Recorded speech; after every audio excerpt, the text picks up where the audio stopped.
Bismillahirrahmanirrahim. Assalamualaikum warahmatullahi wabarakatuh. Saya Setiawan, calon guru penggerak angkatan 11 Kota Bandung. Pada kesempatan hari ini saya ditemani oleh rekan saya Bapak Muhammad Syarif Hidayat ya, sebagai guru PJOK, dan nanti akan melakukan observasi dan pasca observasi. Assalamualaikum Pak Syarif. Waalaikumsalam. Apa kabar hari ini Pak Syarif? Alhamdulillah sehat Pak. Alhamdulillah ya. Juga saat ini dalam keadaan sehat dan Pak Syarif juga dalam keadaan sehat ya. Beberapa hari yang lalu saya sudah menyampaikan dan mendapatkan juga untuk melaksanakan supervisi ya di Pak Syarif ketika pembelajaran PJOK. Nah, untuk supervisi akademik ini ada 3 tahapan nih Pak Syarif ya yang akan dilalui. Yang pertama adalah tahapan pra-observasi, yang kedua adalah observasi, dan yang ketiga adalah tahapan pasca observasi. Nah, pada siang hari ini kita melaksanakan tahapan pra-observasi, di mana harapan kita sama-sama ya untuk berdiskusi dan bertukar pikiran terkait kesiapan Pak Syarif untuk melaksanakan supervisi, dan juga agar pelaksanaan supervisi ya Pak Syarif nantinya bisa berjalan dengan lancar dan tidak ada hambatan, dan juga untuk meningkatkan kemampuan Pak Syarif dalam akademik, pengetahuan serta pengalaman Pak Syarif dalam proses pembelajaran. Nah, untuk membuka percakapan kali ini ya, kita boleh ya mengetahui apa harapan Pak Syarif dari pertemuan kita pada siang hari ini.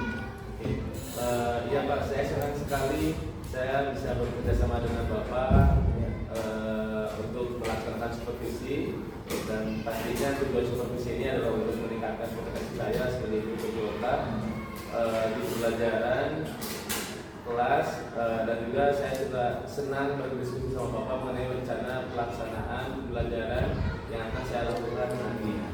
Baik, nah tujuan kita siang hari ini itu untuk berdiskusi ya, berdiskusi terkait persiapan Pak Syarif dalam pelaksanaan supervisi nantinya. Nah, kalau boleh tahu nih Pak Syarif ya, materi apa yang akan nanti disampaikan pada pelaksanaan observasi nanti? Kami akan belajar tentang senam lantai, terdiri dari 5 gerakan. Yang pertama roll depan, roll belakang, terus nanti akan ada kayang, ada sikap diri, dan terakhir ada lompat harimau.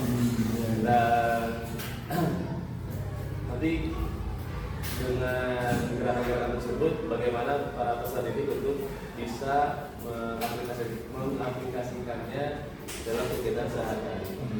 Baik Pak Syarif ya, terkait dengan materi yang akan nanti disampaikan pada pelajaran PJOK ya.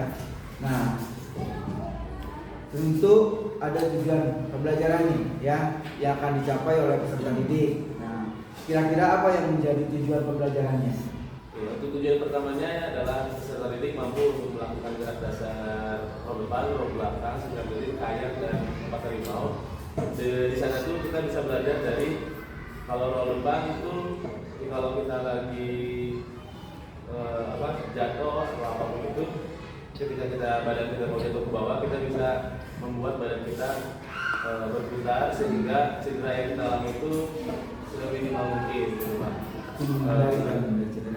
Ya, terus juga untuk membuat otot-otot lengan atau otot kaki, dan juga bagaimana cara kita membuat badan kita selalu sehat. Ya oke, baik ya, sangat luar biasa sekali ya tujuan pembelajarannya. Nah, nanti tujuan pembelajaran ini apakah bisa ada dikembangkannya di mana? Ada pengembangannya? Bisa, dan untuk pengembangannya ada di klub-klub senam, dan nanti bisa dilatih di sana. Dan untuk wadahnya juga ada Pak. Jadi untuk Polo SN kita memiliki lomba senam lantai juga.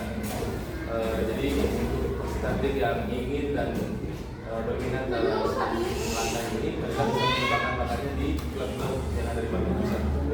Bisa juga nanti wadahnya untuk mengikuti lomba USN. Ya, jadi ada kerjasama ya. Nanti setelah anak-anak mempraktekkan dalam pembelajaran olahraga, kemudian nanti ada kerjasama dengan lembaga atau tempat khusus atau apa namanya itu klub senam yang ada di Kota Bandung, dan nanti tujuan akhirnya adalah peserta didik bisa mengikuti 2SM ya. Bagi sangat luar biasa Mas Arif ini, kalau boleh saya tahu Pak ya, apa yang akan sudah dipersiapkan untuk kompetisi nanti?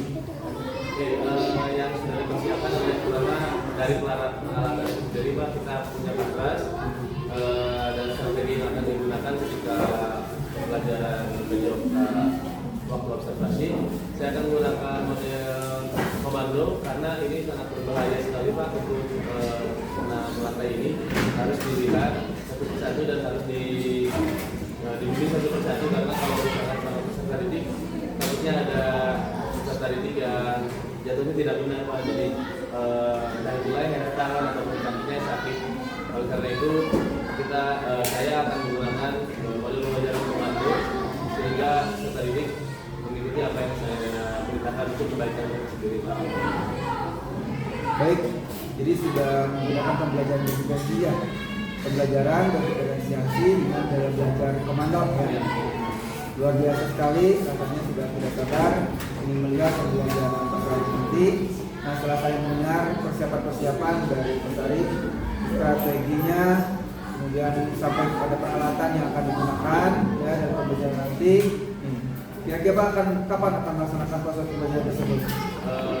Rencananya kebetulan besok ada pelajaran kerja Pak untuk kelas 6, jadi saya harap Bapak bisa mengobservasi supervisi saya pada hari besok. Jadi insya Allah besok ya, saya akan datang ketika Pak Sarif melaksanakan pembelajaran ya, pembelajaran olahraga di kelas, dan saya insya Allah akan melaksanakan supervisi nanti. Saya akan melihat hal-hal yang terjadi ya dalam pembelajaran, kemudian akan melakukan kegiatan pembelajaran kita, diadakan percakapan kembali ya setelah melaksanakan observasi, yaitu pasca observasi, yang nanti akan didampingi oleh ibu pengajar praktek ya. Sebelum kita akhiri, kira-kira apa yang dapat Bapak sampaikan dari percakapan kali ini? Saya begitu senang dan saya mengharapkan timbal balik baik dari Bapak sebagai supervisor dalam mengembangkan pembelajaran yang akan saya lakukan nantinya Pak. Baik, Pak Sarif, terima kasih ya atas waktunya yang sudah diberikan dan sudah berbincang-bincang, dan saya rasa di fase pra observasi ini sampai bertemu ya di kegiatan observasi besok hari ya. Terima kasih. Assalamualaikum warahmatullahi wabarakatuh. Terima kasih Pak Sarif ya. Assalamualaikum warahmatullahi wabarakatuh. Waalaikumsalam warahmatullahi wabarakatuh. Sebelum kita mulai olahraga, kita berdoa dalam hati, dimulai. Pak.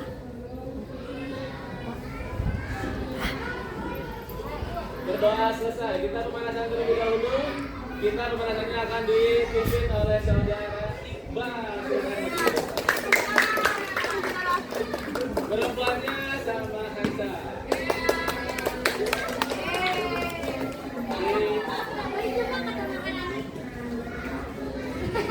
Oke, siap. 3, 2, 1, mulai. 1, 2, 3, 4, 5, 6, 7, 8. 1, 2, 3, 4, 5, 6, 7, 8. 1, 2, 3, 4, 5, 6, 7, 8. 1, 2, 3, 4, 5, 6, 7, 8. 2, 3, 4,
keras lagi, hitungnya 1. 2, 3,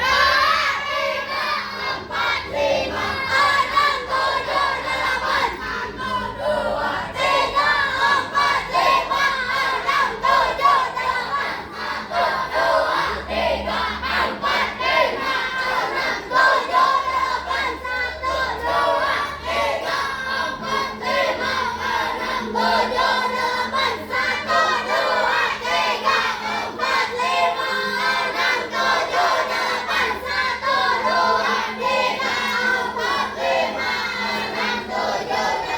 Tangan di pinggang, kepala 2 kali ke bawah, 2 kali ke atas, mulai. 1, 2. Video? Ya. Dikit Pak, dikit Pak. 1, 2, 3. 1, 2. 5, 6, 7, 8. 1, 2. 3, 4, 5, 6, 7, 8. 1, 2, 3, 4, 5, 6, 7, 8. 1, 2, 3, 4, 5, 6, 7, 8. Jumping jack mulai.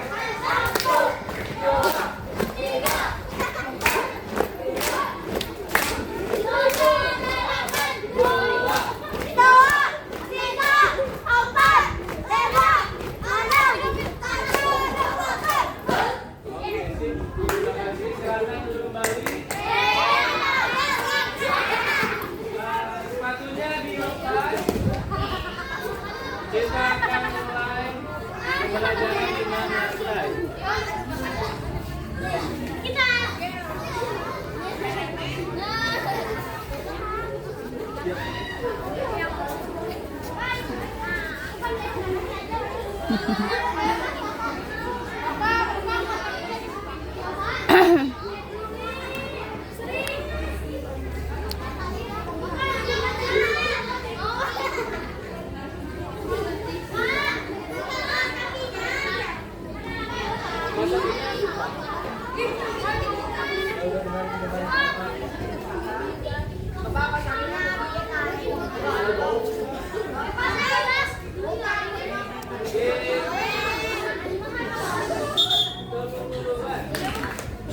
Nanti kalau panggil satu persatu yang dipanggil, setelah sini melakukan. Kita mulai dari Alfar. Dari Jafi. Febrian, Dianasi.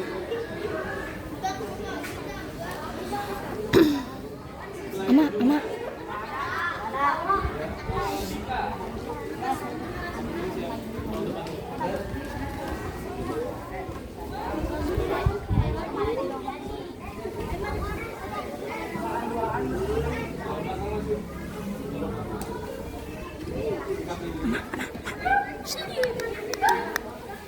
Tuh.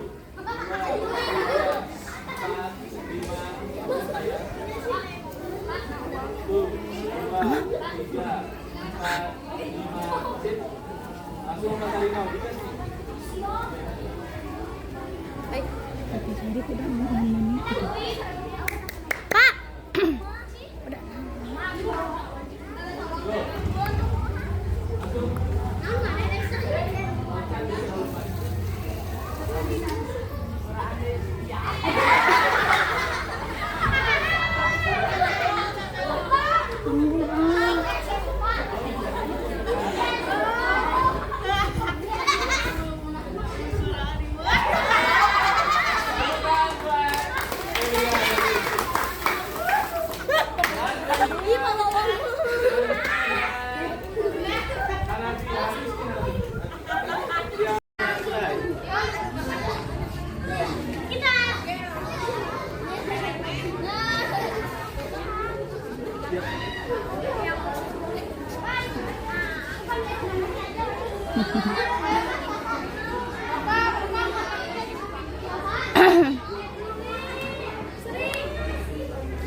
Go.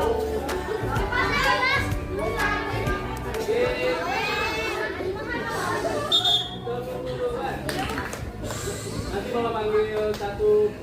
satu yang dipanggil sebelah sini melakukan. Kita mulai dari Alfar. Jati. Febrian.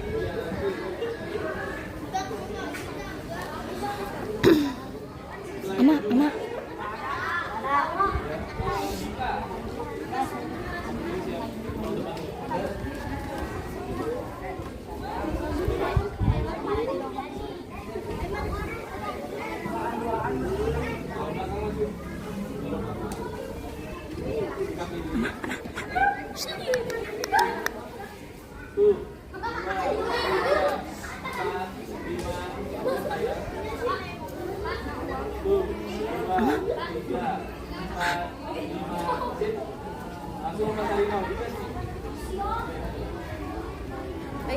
Tapi sendiri udah mau menit. Pak.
Kasih bapak gitu udah 8 menit.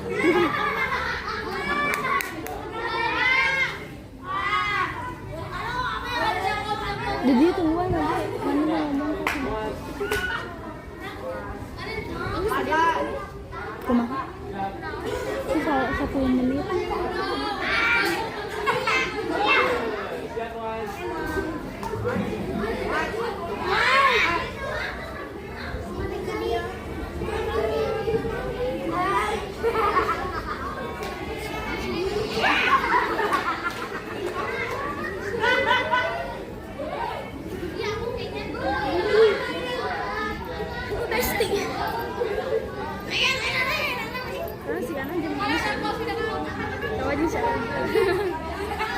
Aku sama pangaran.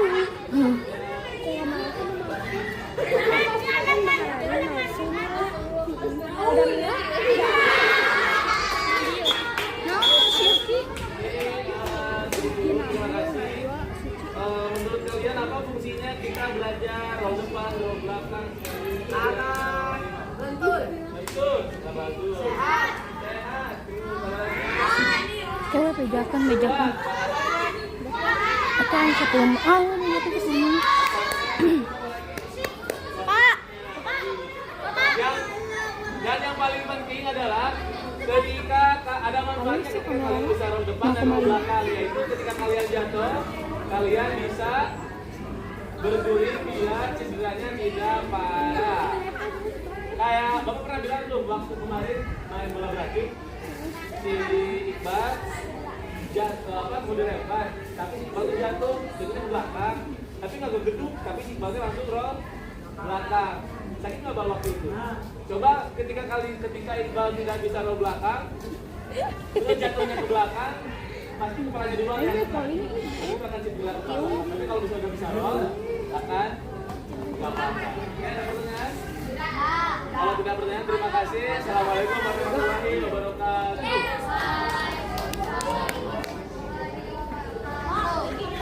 Baru mah.